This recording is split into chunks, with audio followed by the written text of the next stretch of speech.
Shalom, selamat pagi, jelang siang, salam sejahtera bagi kita semua.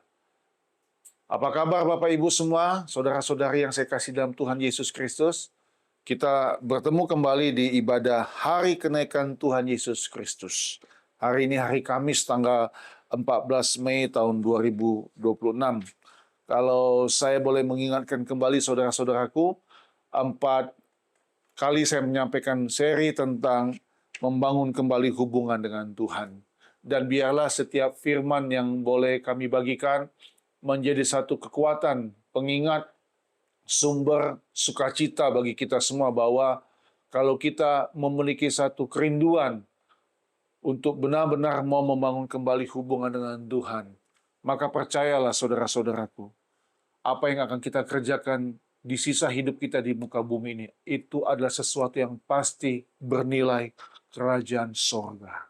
Hari ini saudara-saudaraku, saya akan menyampaikan tema khotbah berjudul Transaksi Pelayanan Demi Kerajaan Allah. Judul khotbahnya Transisi Pelayanan Demi Kerajaan Allah.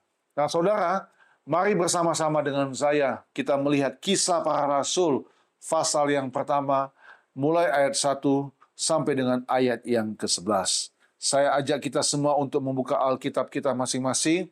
Saya akan membaca satu hal yang sungguh luar biasa, saudara-saudaraku. Bagaimana Roh Kudus dijanjikan, Yesus kemudian terangkat ke sorga. Ini sungguh hal yang luar biasa. Dengan tema yang akan saya bagikan pada hari ini berjudul Transisi. Transisi pelayanan demi kerajaan Allah. Kisah Para Rasul pasal pertama ayat 1 sampai dengan ayat 11. Hai Theophilus, dalam bukuku yang pertama, aku menulis tentang segala sesuatu yang dikerjakan dan diajarkan Yesus sampai pada hari ia terangkat. Sebelum itu ia telah memberi perintahnya oleh Roh Kudus kepada rasul-rasul yang dipilihnya. Kepada mereka ia menunjukkan dirinya setelah penderitaannya selesai, dan dengan banyak tanda ia membuktikan bahwa ia hidup. Sebab selama 40 hari ia berulang-ulang menampakkan diri dan berbicara kepada mereka tentang kerajaan Allah. Pada suatu hari ketika ia makan bersama-sama dengan mereka, ia melarang mereka meninggalkan Yerusalem dan menyuruh mereka tinggal di situ menantikan janji Bapa yang demikian katanya, telah kamu dengar daripadaku. Sebab Yohanes membaptis dengan air, tetapi tidak lama lagi kamu akan dibaptis dengan Roh Kudus. Ayat ke-6, saudara-saudaraku, maka bertanyalah mereka yang berkumpul di situ, Tuhan, maukah engkau pada masa ini memulihkan kerajaan bagi Israel? Jawabnya, engkau tidak perlu mengetahui masa dan waktu yang ditetapkan Bapa sendiri menurut kuasanya. Tetapi kamu akan menerima kuasa kalau Roh Kudus turun ke atas kamu, dan kamu akan menjadi saksiku di Yerusalem dan di seluruh Yudea dan Samaria dan sampai ke ujung bumi.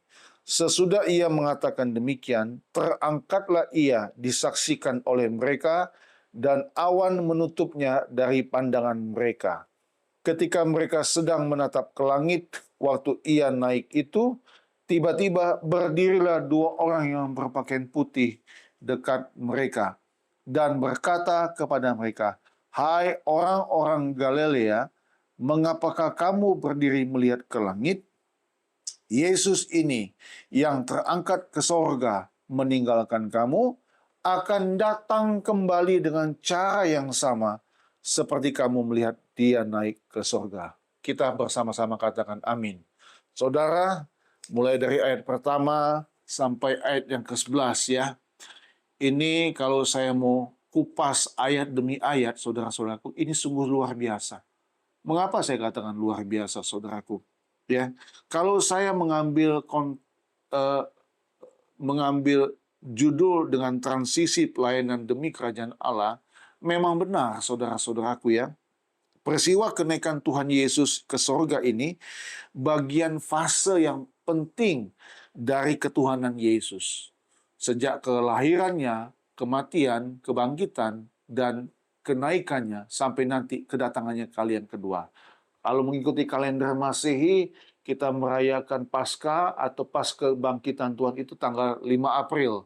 Sekarang tanggal 14 Mei, berarti memang sudah 40 hari.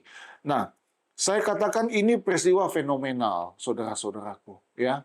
Peristiwa fenomenal dan akan ada transisi pelayanan, ya. Dari Yesus Kristus kepada Roh Kudus yang dijanjikan Bapa. Ini adalah peristiwa fenomenal.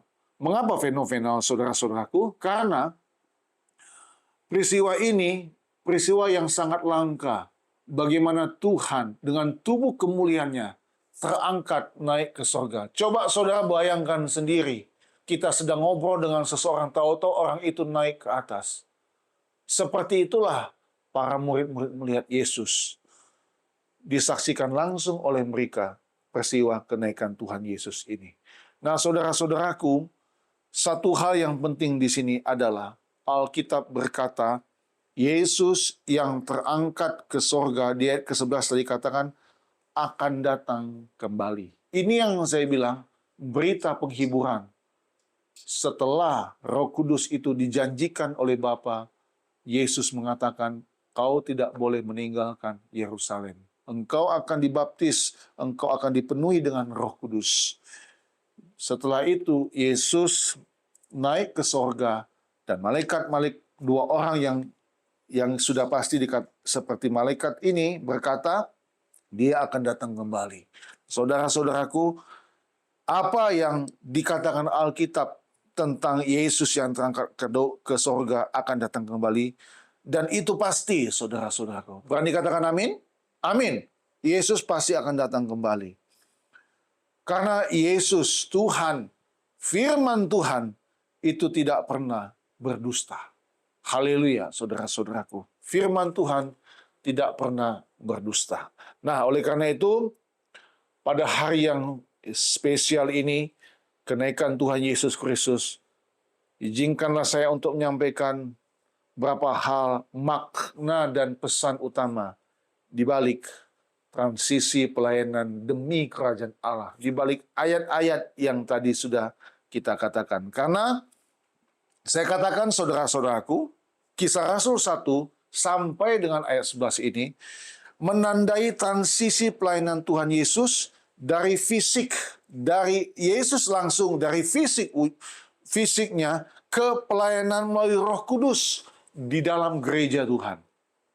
Fokus utama, perhatikan saudara-saudara, fokus utamanya adalah janji kuasa Roh Kudus, perintah untuk menjadi saksi di muka bumi atau saksi secara global, dan kepastian kenaikan serta kedatangan Yesus kembali. Dan misi pekabaran Injil itu berlanjut melalui para murid dan sampai hari ini kepada setiap saya dan saudara, orang yang percaya di dalam Kristus Yesus. Oleh karena itu, sadar atau tidak sadar saudara-saudaraku, sebenarnya kita mengemban tugas dan tanggung jawab yang maha dahsyat.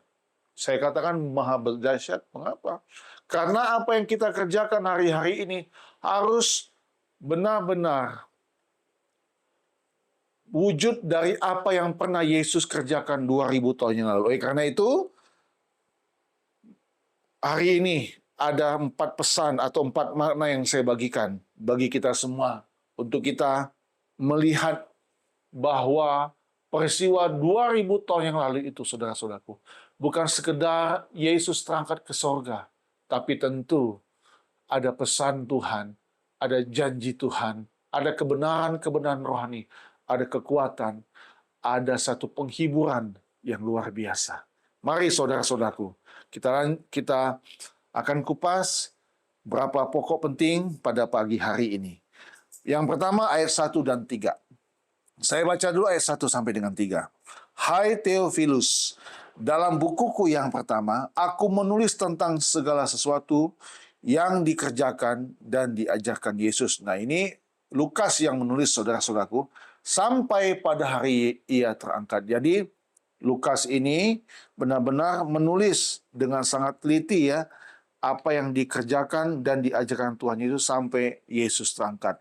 Sebelum itu, ia telah memberi perintahnya oleh Roh Kudus kepada rasul-rasul yang dipilihnya.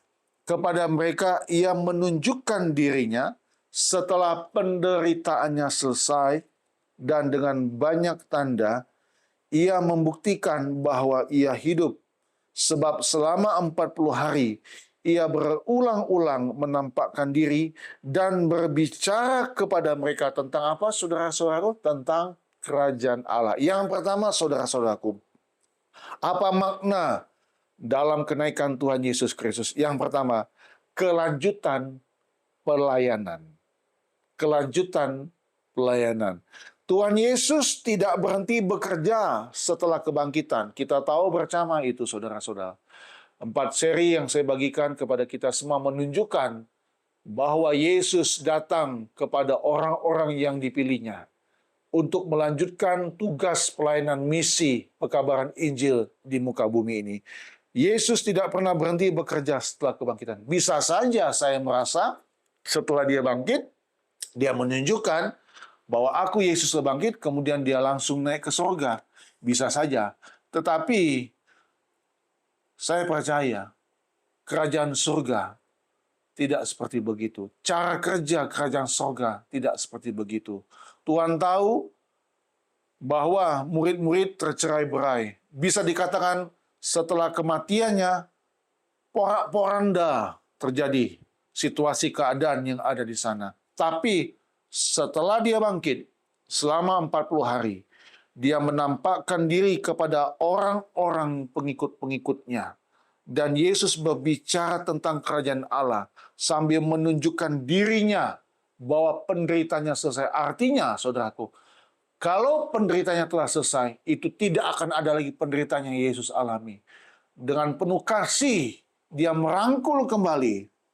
Dia ingin membangun kembali satu hubungan yang kuat dengan para murid-muridnya. Kita tahu bersama itu. Contoh yang pas hari Minggu kemarin saya bagikan bagaimana dia berdialog dengan Simon Petrus. Ya.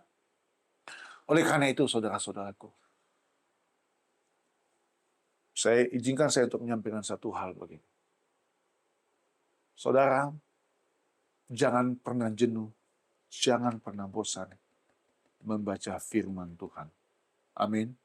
Saya percaya firman Tuhan itu bicara tentang Yesus sendiri dan pribadinya dan kerajaannya. Nah, saya lanjut, saudara-saudaraku.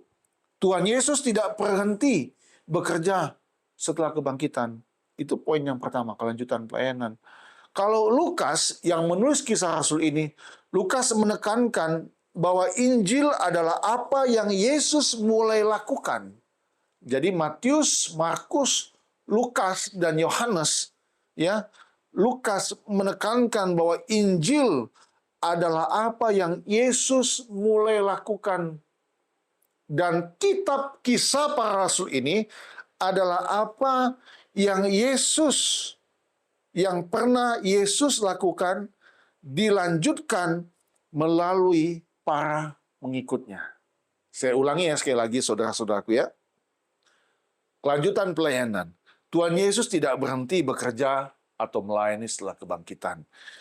Lukas menekankan bahwa Injil adalah apa yang Yesus mulai lakukan, mulai kerjakan.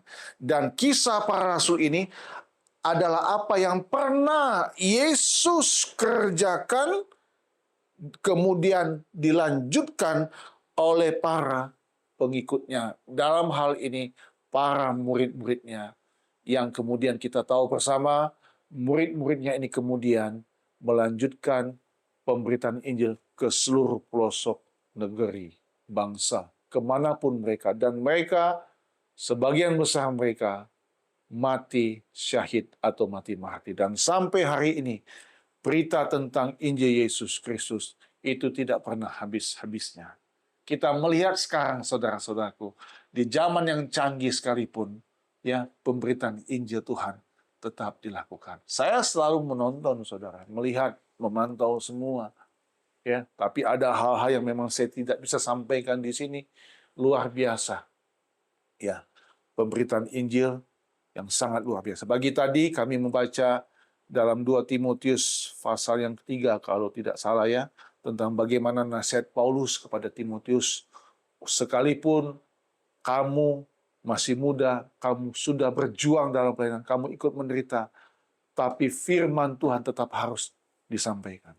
Ini sungguh yang luar biasa, saudara-saudaraku. Yang saya mau katakan kepada kita semua, Bapak Ibu, saudara-saudaraku, ya, jangan bosan membaca firman Tuhan. Ya, firman Tuhan adalah Yesus sendiri. Apa yang pernah Yesus kerjakan di muka bumi ini dilanjutkan oleh para murid-muridnya. Dan saya percaya itu pun dilanjutkan oleh setiap kita yang percaya di dalam Tuhan. Saudara-saudaraku, ada orang-orang yang bekerja dalam gereja Tuhan, dalam pelayanan. Saudara mencatat khotbah, saudara mengedit khotbah, dan saudara membagikan itu melalui channel-channel YouTube. Itu adalah bagian penting dari pekabaran Injil. Sekarang saudara-saudaraku,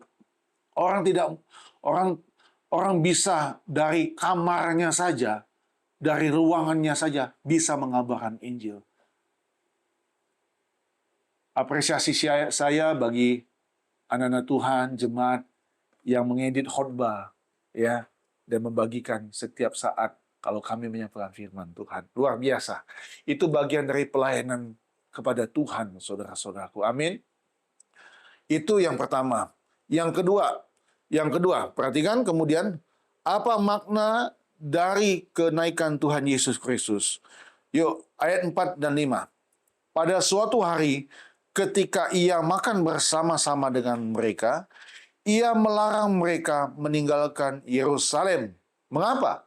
Kita terus, dan menyuruh mereka tinggal di situ. Ini dia, menantikan janji Bapa yang demikian katanya. Telah kamu dengar daripadaku, sebab Yohanes membaptis dengan air, tetapi tidak lama lagi kamu akan dibaptis dengan Roh Kudus. Dan peristiwa itu benar-benar kemudian terjadi. Ya. Yang kedua, saudara-saudaraku, saudara boleh tulis apa makna dari kenaikan Tuhan Yesus Kristus. Yang kedua, janji akan Roh Kudus. Janji akan Roh Kudus. Saudara, Tuhan Yesus melarang murid-murid meninggalkan Yerusalem sebelum mereka menerima baptisan Roh Kudus. Ternyata, saudara-saudaraku, baptisan Roh Kudus ini tidak boleh diabaikan. Saya mau katakan baptisan Roh Kudus ini dapat diartikan sebagai pemberdayaan ilahi. Ya. Baptisan Roh Kudus ini dapat diartikan sebagai pemberdayaan ilahi, bukan sekedar baptisan air saja. Mengapa, saudara-saudaraku? Karena saya percaya beban dan tanggung jawab para murid akan jauh lebih besar dibanding dengan Tuhan Yesus sendiri. Nah, kita tahu bersama tantangan-tantangan itu sangat besar sekali. Tapi saya percaya, saudara-saudaraku, kalau Tuhan sudah memulai sendiri, Tuhan sudah merintis sendiri, pengikut-pengikutnya ini pun menantikan janji akan Roh Kudus. Dan mereka menjadi murid-murid yang taat sekali, saudara-saudaraku. Ya, justru setelah Yesus naik ke sorga, ya, disaksikan oleh mereka, mereka benar-benar taat dan setia kepada apa yang diperintahkan oleh Tuhan Yesus untuk tidak meninggalkan Yerusalem. Mengapa, saudara-saudaraku? Karena janji Bapa itu akan tergenapi. Jangan heran kalau di ayat 8-nya diawali dengan kalimat, kamu akan menjadi saksiku di Yerusalem. Nah, saudaraku, kalau saya boleh berkata, ya, anggaplah gereja kita adalah sebagai Yerusalem rohani. Rumah di mana kita berada pun harus sebagai Yerusalem rohani. Di tempat di mana kita memiliki keintiman hubungan dengan Roh Kudus. Oleh karena itu, Bapak Ibu, saudaraku yang kekasih dalam nama Tuhan Yesus Kristus, ya, baptisan Roh Kudus itu adalah pemberdayaan ilahi. Ya, pentingnya bagi setiap anak Tuhan duduk selalu di kaki Tuhan, meminta selalu kuasa akan Roh Kudus nyata dalam kehidupan kita. Karena setelah Yesus naik ke sorga, saudara-saudaraku, siapa lagi yang akan mengawal gereja Tuhan? Siapa lagi yang akan melindungi gereja Tuhan? Siapa lagi yang akan menjaga gereja Tuhan kalau bukan Roh Kudus? Pemberdayaan itu penting, saudara-saudaraku. Artinya saya mau katakan doa itu penting. Bersekutu dengan Tuhan itu penting. Oleh karena itu, izinkan saya pada hari ini berkata, setiap apa yang dijanjikan Tuhan dalam firman Tuhan, sekalipun itu mungkin belum digenapi dalam hidup saudara, biarlah engkau tetap setia dan taat di dalam Tuhan. Amin. Yang ketiga, saudara-saudaraku, saya baca apa makna dari kenaikan Tuhan Yesus Kristus. Ayat 6 dan ayat sampai 8. Maka bertanyalah mereka yang berkumpul di situ, Tuhan, maukah engkau pada masa ini memulihkan kerajaan bagi Israel? Jawabnya, engkau tidak perlu mengetahui masa dan waktu yang ditetapkan Bapa sendiri menurut kuasanya. Tetapi kamu akan menerima kuasa kalau Roh Kudus turun ke atas kamu, dan kamu akan menjadi saksiku di Yerusalem dan di seluruh Yudea dan Samaria dan sampai ke ujung bumi. Nah, saudaraku, yang ketiga, misi dan kuasa. Perlu dipahami bahwa kuasa di sini bukan yang berbau politik, ya saudaraku. Itulah sebabnya saya tulis di sini, saat murid-murid bertanya kepada Yesus tentang pemulihan bagi kerajaan Israel, Yesus mengalihkan fokus dan pikiran mereka dari yang berbau politik kepada misi tentang kerajaan Allah, dan mereka akan menerima dinamit. Dinamit itu kuasa, dunamis, untuk menjadi saksi Yesus dari sejak Yerusalem sampai ke ujung bumi. Nah, saudaraku perhatikan. Yang ketiga, misi dan kuasa. Kuasa tentu di sini bicara tentang apa? Tentang dunamis, tentang kuasa Roh Kudus, ya, bukan sesuatu yang politik. Saudara-saudaraku, saya ingin berkata kepada kita semua, ya.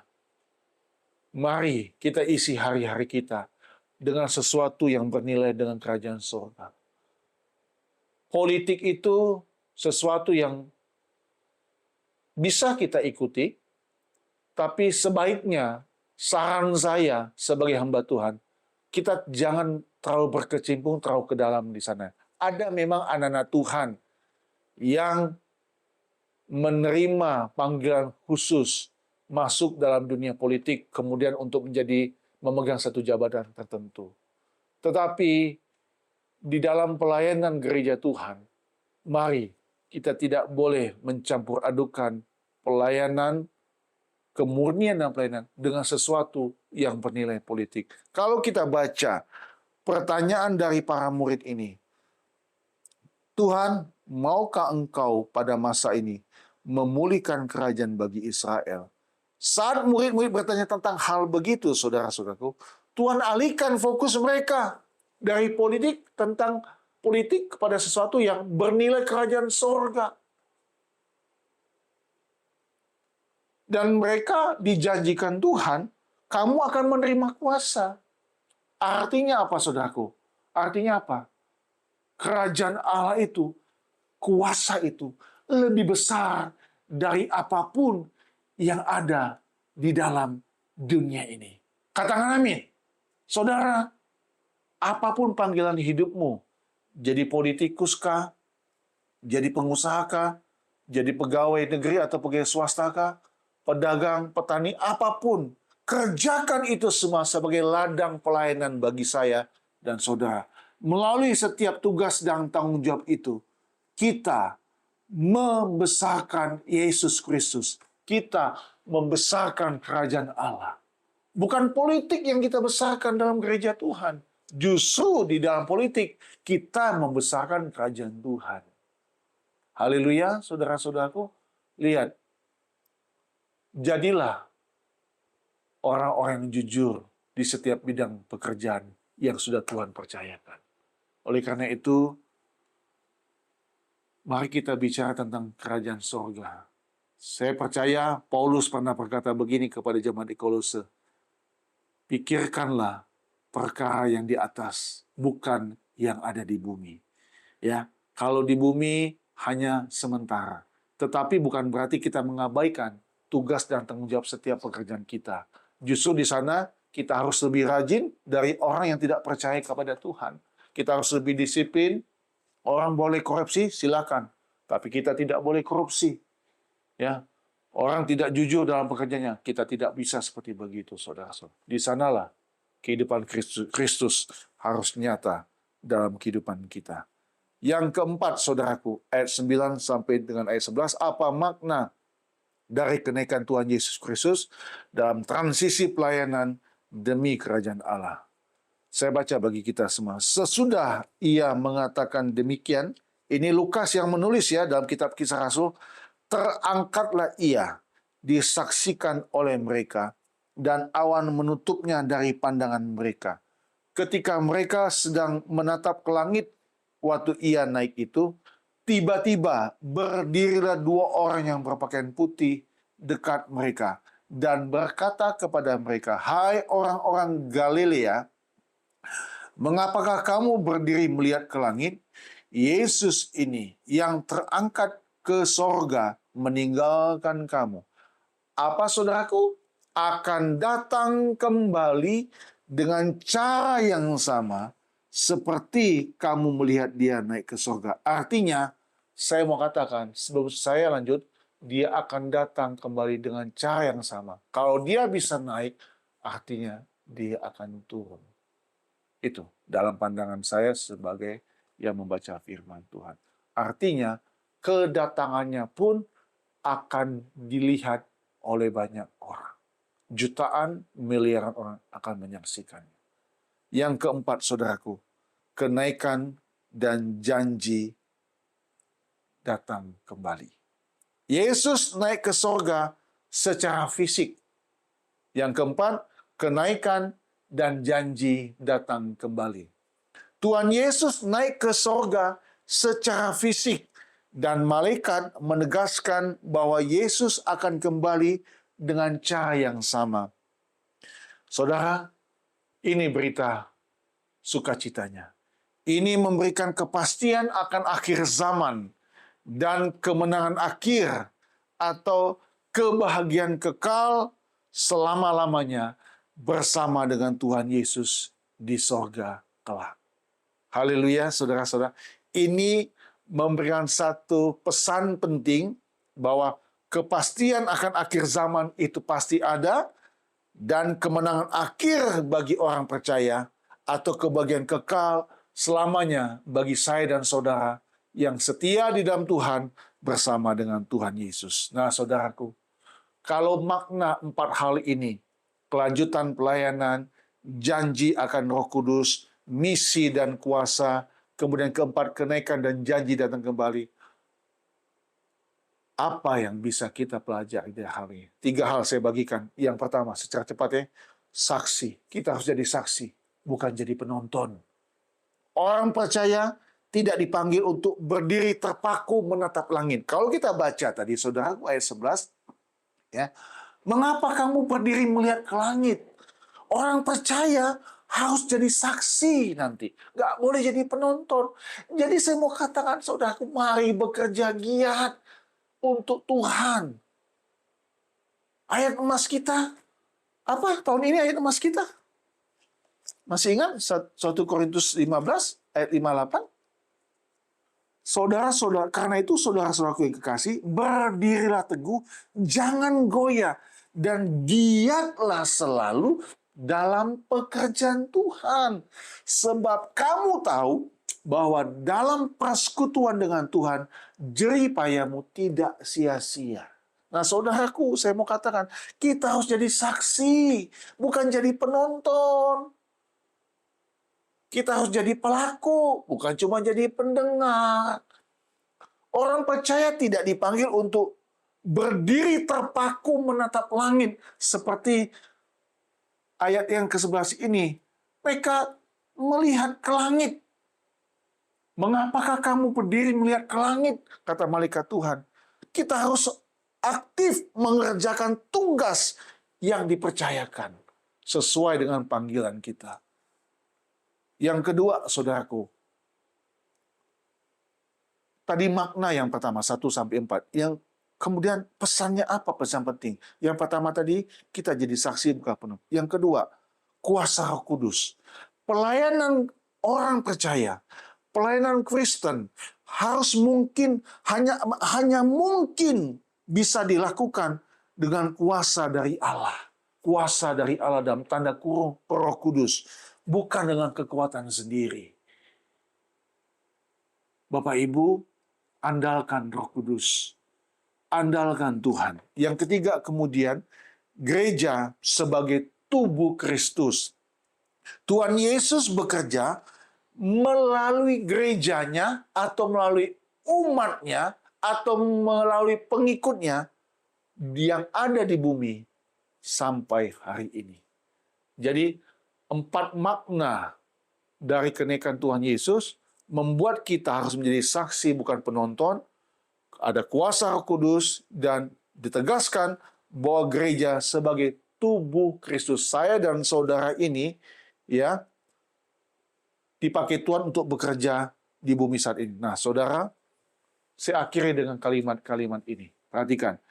Misi dimulai dari lingkungan terdekat atau Yerusalem hingga ke tempat yang jauh.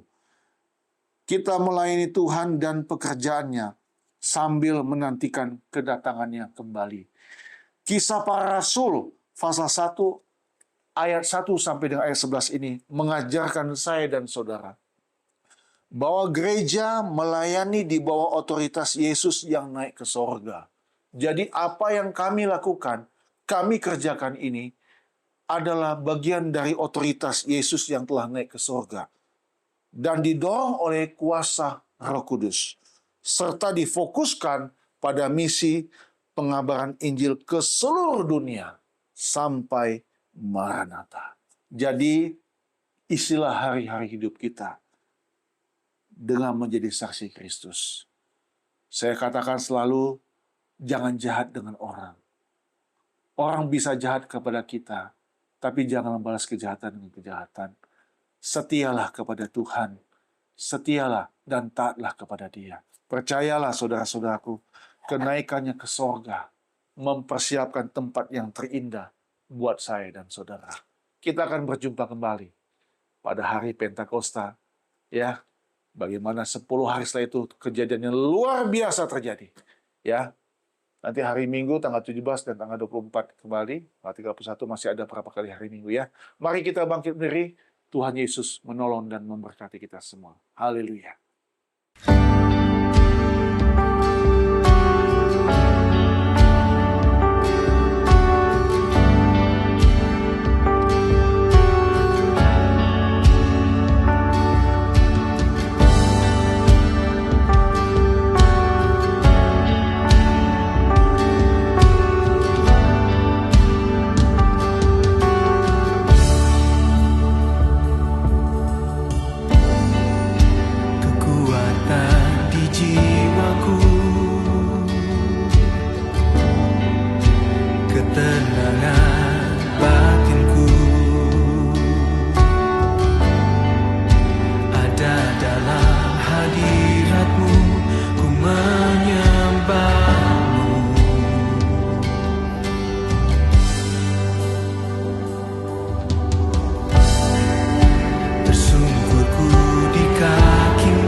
Pikiran